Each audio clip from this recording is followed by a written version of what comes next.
I'm starting to see more people come into my studio and their doctor has said you have osteopenia or osteoporosis, and they suggest to them to start lifting weights, which I think is terrific.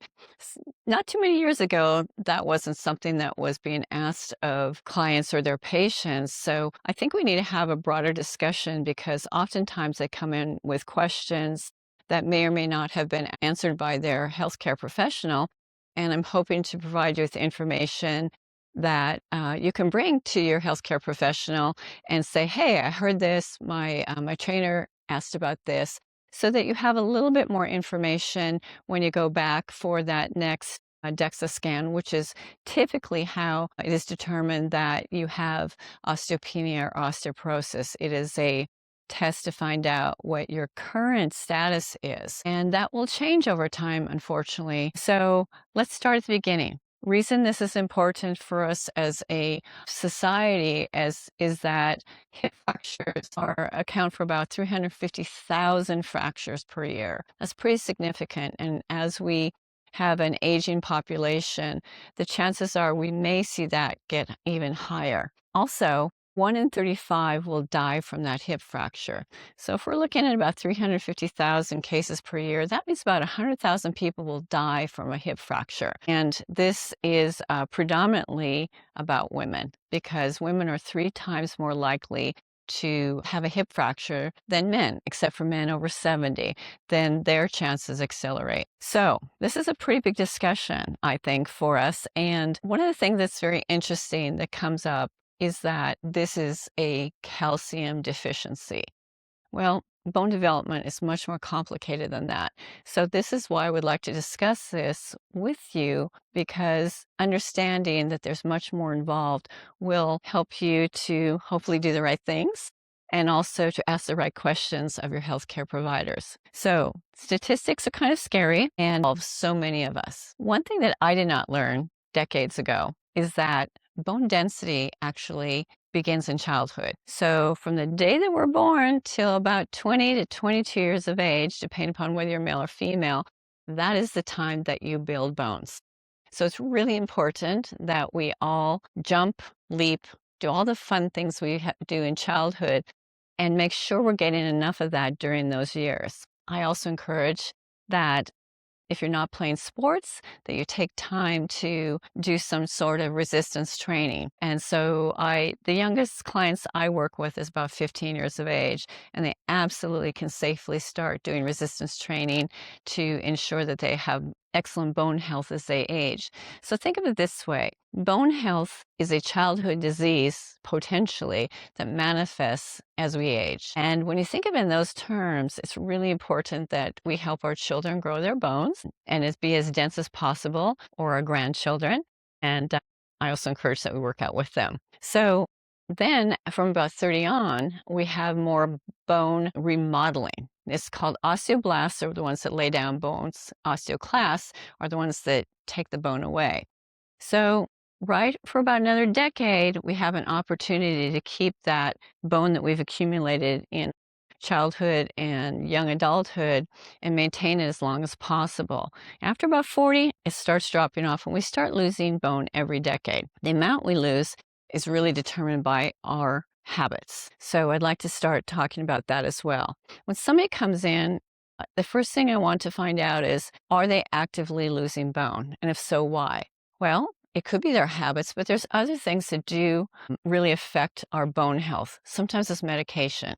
So for instance, certain proton pump inhibitors will break down bone more than build it up, or some thyroid medications. There's a whole list. So is this something that you want to talk to your doctor about and say, hey, are my medications something that's contributing to my low bone density? Then the next thing we're looking at is habits. So what you eat makes a big difference. It's not just about calcium. Calcium is just one. There's a list of important minerals that we need to consume, such as manganese, boron, zinc, magnesium, vitamin D, and of course calcium that we all know about. What you hear mostly about is calcium and vitamin D, which are very important, but these other molecules make up the bone as well, and we really need to make sure that we're getting them in our diet. The other piece that is just starting to be talked about is collagen. So collagen makes up 30% of our bone.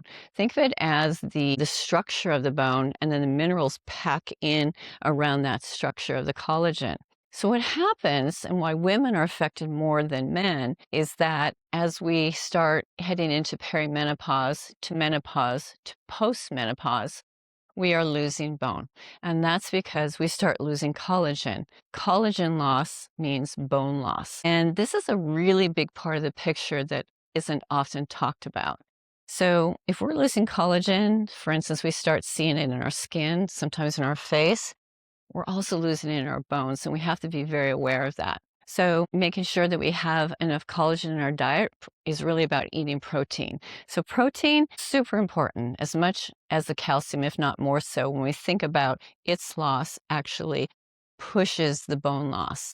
So that even if we're taking calcium, if we're not getting enough of those amino acids, we're still not doing nearly enough to help our bone density. So collagen, one. Making sure, two, collagen needs vitamin C. So what we eat together is super important as well. If you're consuming collagen, whether in food or in a supplement, but you're not getting vitamin C, you're not activating that collagen to where it can do its job in building your bones. So we have food types, we have complementary molecules that work together to do the job. And actually, some things actually inhibit each other. So it's important to know the list of things that you need and also the timing of those foods so that you get the most out of the foods that you're eating. The other is quantity. Most women postmenopausal do not eat nearly enough protein. So this is something that you would want to talk with your healthcare provider as well, and making sure that you're hitting those marks. And then having a well-balanced diet so that you are getting in all those vitamins and minerals as well. I'm about food first and then supplements after, making sure you hit those marks for things like, guess what? Prunes. So simple. Prunes actually contain many of the minerals that we just discussed. Radishes. Radishes have zinc. This is why it's really important to eat a rainbow of foods, because these foods are taking these very important minerals from your soil. And that's why I actually prefer organic, because we know that we're getting the nutrients we need and providing them for your bones. So calcium. This can sometimes be a problem for a lot of people who are lactose intolerant. There are some wonderful products out there that are lactose free. That's what I consume because I have lactose intolerance. So Orangevale is the one I consume. And then I can get not only the calcium I need, but those very necessary probiotics as well. So there are ways to figure out for you the foods you enjoy, the foods that you can tolerate, and figure out the combination that works best for you, but still meet the needs of your bone. So that's nutrition. We also have the piece of putting stress on the bone, which comes from exercise. Walking is where we begin. It's not enough to build bones. Otherwise, we're all walking around, or most of us are walking around on a regular, and yet we still have low bone density. So if walking alone was enough, then we wouldn't have this problem. So what I've seen be a real trend recently as I drive from Carmichael to Fair Oaks, where my studio is, I see a lot of people wearing vests like this. There's a lot of news and about wearing vests to help build our bones, or sometimes it's to possibly burn more calories. It's terrific. I'm not anti-vest. I just think it's all a matter of nuance and context. So a vest will maybe add 2%, 3% of your body weight. If you are a couch potato and going out and walking, I'm like, hooray, and you're putting a vest on, hooray again. But it's not really going to build bone to the level that you need if you have a diagnosis of osteopenia or osteoporosis. What you do need still is weight training, weightlifting, resistance training, and then impact. Impact is hitting the ground. Hitting the ground, doing things like running, jumping, skipping. And perhaps you can't do that at this point. You can still march and tap the feet down. So there are ways to have impact, add impact exercise to your workout. The research is showing impact is extremely important, maybe even more so than if you were to split which one to do. If you had to do time to do one more than the other, I would choose impact over, walking for sure. impact with maybe some additional weight training. So those two keys, those two types of exercise really make the difference. Walking alone or walking with a vest, unless you're doing it uphill and adding more weight over time, probably won't get you where you need to be.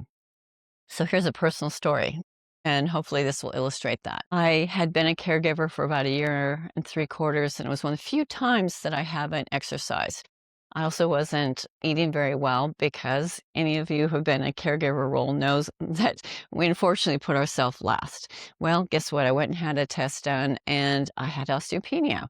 Well, I happened to have signed up for a team in training hike to raise money for Leukemia and Lymphoma Society. Well, we had to be prepared to have a 40-pound pack on our back. It was a full-day hike in Yosemite, and the reason we needed the pack is that if we hit weather and we were stuck out there, we'd have the gear we needed to survive the night. So I started with a pack with like 5 pounds in it, started adding more weight over time, and I was also taking a route that was uphill. Well, after I trained for about 4 months, I had that 40-pound pack on me, did the hike, loved it. It was spectacular. And I had a bone density test done about 4 months later. Osteopenia is gone. I'd put on a lot of muscle, and I put on bone too, because as we stress the muscles, we stress the bones, and they go hand in hand. When you're gaining that muscle, you're also putting on bone. Reverse is true too. As you're losing muscle, you are losing bone, but that's another video. So what was interesting is my trail was a little bit like this. So not only did I put on bone and muscle, but I also loaded one side of my body, had more of both because of that extra resistance, because my pack was tipped just a little bit. Point is that I was adding more and more weight over time, and this is why I was successful in putting on that muscle and bone. Whereas if you're wearing a 5, 10 pound vest and that's all you're doing on flat land, you're doing something, yes, bravo, but it's not going to be enough. So make sure you're adding in the weight training and the impact. The other thing is I often have women come in and say, well, I'm doing Pilates or yoga. Isn't that enough? I taught Pilates for a very long time. I was a certified reformer instructor. And one of the things I found is that it really wasn't enough. It's perfect for mobility. It's great for getting people post-rehab. But as far as helping bone density to the degree that we need to, it doesn't work. So what I recommend is do both Pilates or yoga and your weight training, and you hit all the wonderful things you need for your body. And let's see what other questions have come by is that, so sleep. Sleep is really important for recovery, doing all this beautiful work on getting your muscles, increasing your muscle, increasing your bone. Recovery is a big piece of this. So make sure that you're taking time to grow that muscle. In here, we're tearing you down. We're taking those muscles and we're tearing them down so that you rebuild them. You're rebuilding them out there. That's where that nutrition piece I talked about a little bit ago comes in. Then you need to make sure you're getting enough sleep and recovery as well, because that is part of it in addition to all the other things that I mentioned. The last thing I'd like to talk about is hormone replacement therapy. This is not my wheelhouse, but it needs to be mentioned because there is a loss of estrogen is absolutely part of what puts us in the position of losing bone, and it has a completely important role, not only now, but later in life. No matter what stage of life you're in, start considering what your diet is providing for your bone health. Also start thinking about is your activity enough to keep your bone density high throughout your life? And I don't know how to wrap this up. So I have this setting, which is all about building bones. We also do impact exercises when it's relevant. Everything we do is individualized. So I meet you where you're at as you walk in the door. You may have never exercised. You may have exercised for a long time and taken a break. Perhaps you just came off of a GLP-1 drug. You've lost muscle. You got to put it back on. I'm here to talk with you. I provide a no-cost consultation. I call it a no-sweat consultation. We just come in and talk, see if it's a good fit, and find out how I might be able to assist you on this journey.